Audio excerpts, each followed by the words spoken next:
지난해에 이어 올해도 기후변화로 인한 재앙이 많이 발생하고 있다고 하죠. 6월은 유럽 폭염이 있었고요. 7월에 북미 서북부 지역의 살인적인 폭염, 그리고 서유럽의 대홍수, 중국 홍수, 인명피해와 함께 재산피해가 수없이 발생하고 있는 상황인데, 이런 기후변화가 금융위기를 가져올 수 있다고 IMF가 경고를 하고 나섰다고 합니다. 오늘은 기후재난과 금융위기에 대해서 알아보도록 하겠습니다. K웨더 반기성 센터장과 함께합니다. 어서 오세요. 네, 안녕하세요. 예, 우리나라도 지금 기록적인 또 폭염이 계속 이어지고 있다고 하는데, 우리나라뿐만이 아니라 지금 전 세계적으로 기후재난 심각한 것 같아요. 네, 저 먼저 좀 폭염에 대해서 좀 말씀을 드리겠습니다. 올여름 45도 이상의 극한적인 폭염을 보인 지역이 북아프리카, 아라비아 반도, 동유럽, 이란, 북서인도 대륙, 그리고 미국과 캐나다 서부 지역인데요. 이 지역들은 최고 기온이 45도를 넘었고요. 사하라 사막, 미국 캘리포니아의 데스밸리는 50도를 넘는 극한 기온이 발생을 했죠. 이 중에서 이제 피해가 가장 컸던 지역이 미국 서북부 그리고 캐나다 서부 지역인데요. 이 지역은 서해양성기의 영향을 받는 지역이기 때문에 평균 기온이 20도에서 25도 정도입니다. 그러다 보니까 에어컨 등 냉방 장치를 설치하는 가정이 아주 매우 적어요. 미국의 시애틀 같은 경우 전 주민 가운데 44%만이 에어컨을 가지고 있다 보니까 극한 폭염에 많은 인명피해가 발생한 건데요. 미국 국립기상청은 역사적으로 북서 지역의 기온이 엄청나게 이번에 치솟았다. 히트웨이브 2021이라고 전할 정도였는데요. 해시태그 해갖고. 시애틀의 경우 41.7도, 오리건주 포틀랜드는 평균 최고 기온을 3일 동안 연속으로 갱신을 하면서 47.8도의 기록을 세웠습니다. 미국 북서부의 바로 위쪽인 캐나다의 서부 지역 폭염도 정말 엄청났는데요. 캐나다의 브리티스 컬럼비아주 리튼이 29일에 49.6도를 기록을 하면서 극기온을 갱신을 했습니다. 여기에 폭염과 가뭄으로 인해서 오리건주 부트레그에서는 대형 산불이 발생하면서 뉴욕시보다도 더 넓은 면적이 불타버리기도 했는데요. 폭염의 영향을 받은 미국과 캐나다의 농축산업자들은 절망에 빠졌다고 합니다. 체류와 포도가 열에 익힌 것처럼 변했고요. 밀도 누렇게 시들어버렸고요. 해안가에서는 조개 수백만 마리가 열에 익어버려서 입을 쩍 벌렸다고 합니다. 폭염과 가뭄, 대형 산불로 초지가 사라지면서 목축업자들이 기르던 가축을 도축하는 사태가 발생을 했는데요. 미 재난당국은 폭염과 대형 산불 피해로 사망 250명 이상, 재산 피해만 80조 원이 넘는 경제적인 피해가 예상된다고 밝혔습니다. 예, 폭염도 폭염인데 지금 보니까 그 대홍수도 엄청난 상황이라고 하는데, 이게 천년 만에 최악의 홍수입니까?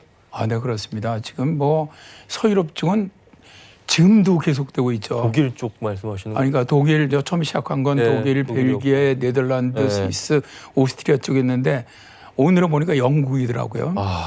그러니까 이게 이제 독일과 벨기에에서만 지금 230명이 넘는 사망자, 1000명이 넘는 실종자가 발생을 했는데요. 말씀하신 것처럼 1000년 만에 대홍수라고 할 만큼 이 나라들은 굉장히 재난 대비가 잘 된 나라입니다. 독일이라든가 벨기에, 스위스 등 이런 나라를 강탈 했는데, 강이 범람하면서 주택과 도로가 침수되고 철도는 끊겼고 일부 지역에서는 정전이 발생을 하고 식수 공급도 중단이 됐는데요. 기후변화로 인한 폭우와 홍수에 대비한 조기경보 체제를 이제 다시 재정비해야 한다는 목소리가 나오고 있다고 합니다. 독일에서만 홍수 피해 복구에 수십억 유로가 필요할 것으로 추산되고 있다고 하는데요. 기후변화가 얼마나 심각한지를 잘 보여주는 사례가 7월 20일 중국 허난성의 정저우에서 발생을 했는데요. 1시간에 201.9mm입니다. 이 집중호우가 내리면서 전 지하철 노선 운행이 중단되었고, 지하철 전동차 안에 물이 가득 차면서 500여 명이 갇히는 사고도 발생을 했습니다.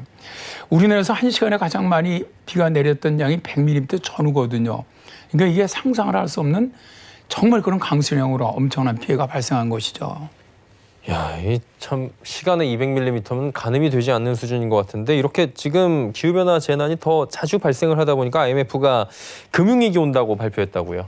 네, 그렇습니다. 토바이어스 에이드리안 IMF 통화자본시장 국장은 7월 3일이었죠. 그린스완 컨퍼런스에서 여기서 이런 얘기를 했습니다. 기후변화는 느리게 진행되고 있지만 잠재적으로 재앙이 될 것이며 기후변화가 틀림없이 금융위기를 촉발할 것이다 라고 밝혔는데요. 그는 바하마, 필리핀 등 최근 허리케인과 태풍이 강타한 나라들을 거론하면서 많은 나라에서의 기후재앙이 금융 시스템에 재앙적인 결과를 초래했다라고 주장을 했는데요. 그는 최악의 시나리오에서라도 생존하려면 위험 관리를 확실히 해야 할 것이라고 강조하게 됐습니다. 그런데 기후변화가 금융위기를 가져올 것이라는 주장은 많은 기관에서 발표하고 있죠. 2020년 9월에 미국 상품선물거래위원회 보고서에서도 기후변화가 미국 금융 시스템의 안정과 이에 따른 미국 경제의 지속성에 주요 위험이 될 수 있다라고 우려를 했고요. 올해 3월에는 미국 중앙은행인 연방준비제도도 토네이도라든가 홍수 산불을 비롯한 극심한 자연재해 위험이 경제 전망이라든가 금융자산 가치에 영향을 미칠 수 있다라고 주장하기도 했습니다. 연준은 보고서에서 기후위험이 금융 시스템에 충격으로 나타날 수 있다. 경제금융 리스크들이 서로를 증폭시킬 수 있다.